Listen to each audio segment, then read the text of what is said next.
Oggi vi voglio presentare il Mulcher 92 Pro 2VD, una macchina particolare della Bertolini che è adatta per tagliare degli incolti in aree sia piane ma anche aree in pendenza. Quindi dove terminano i trattorini normali inizia questa macchina qui, non raccoglie, 92 cm di larghezza, oltre 22 cavalli di potenza, blocco del differenziale e macchina adatta a sopportare grossi carichi di lavoro.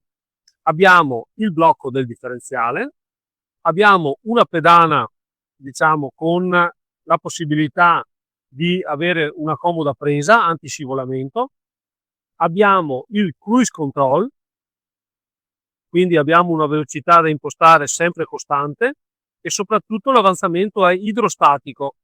Significa che in questa maniera io posso adattare sia la velocità e le manovre avanti e indietro in maniera molto rapida.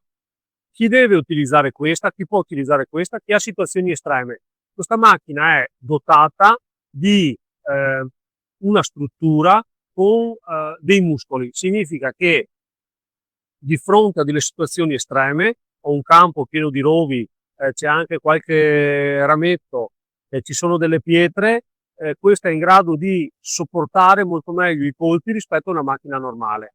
21 cavalli reali al punto di sforzo, ha una lama, un portalama centrale, alla quale sono applicate due lame, diciamo mobili, flottanti, quindi nel caso in cui possa prendere qualche colpo posso assorbire il colpo e quindi non essere danneggiata.